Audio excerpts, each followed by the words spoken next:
वर्ष होतं 1985। जगातील सर्वात पॉवरफुल मशीन ही त्या काळी अमेरिकेकडे होते, ते म्हणजे त्यांचे सुपर कम्प्युटर। भारताला हवामानाचा अचूक अंदाज लावायचा होता, कारण शेतकऱ्यांना शेतीमध्ये मदत व्हावी, म्हणून भारताने अमेरिकेकडे त्यांचा क्रे XMP-24 हा सुपर कम्प्युटर मागितला, परंतु अमेरिकेने भारताला सरळ नकार दिला। भारताचा अवमान झाला होता।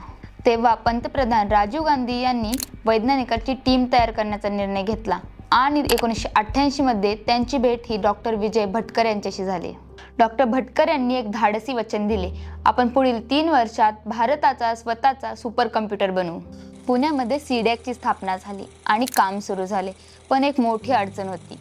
ज्या टेक्नॉलॉजीने सुपर कम्प्युटर बनवायचा होता ते भारताकडे नव्हतेच। मग डॉक्टर भटकर आणि त्यांच्या टीमनी नवीन मार्ग निवडला, नवीन उपाय शोधले आणि भारताची स्वतःची टेक्नॉलॉजी विकसित केली। अवघ्या 3 वर्षात तयार झाला परम 8000, पण अजून खरी परीक्षा ही बाकी होती।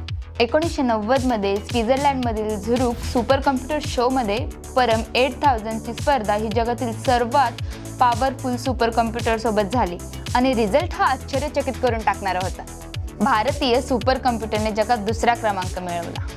डॉक्टर भटकर आणि त्यांच्या टीमकडे सर्व साधने नव्हती, पण त्यांच्याकडे शिकण्याची तयारी होती। आजही यश त्यांनाच मिळतं जे सतत नवीन स्किल शिकतात। AI असो, डिजिटल स्किल असो किंवा नवीन टेक्नॉलॉजी, जो शिकत राहतो तोच या जगात पुढे जातो। आज शिकलेले एक नवीन स्किल तुमचं उद्याचं भविष्य बदलू शकते आणि MKCL ची क्लिक कोर्सेस हाच बदल घडवण्यासाठी तुम्हाला दिशा देतात। ब्राइट फ्युचरसाठी करिअर आणि जॉब ओरिएंटेड 250हून अधिक डिजिटल कोर्सेस करण्यासाठी आजच आमच्या केंद्रात प्रवेश घ्या।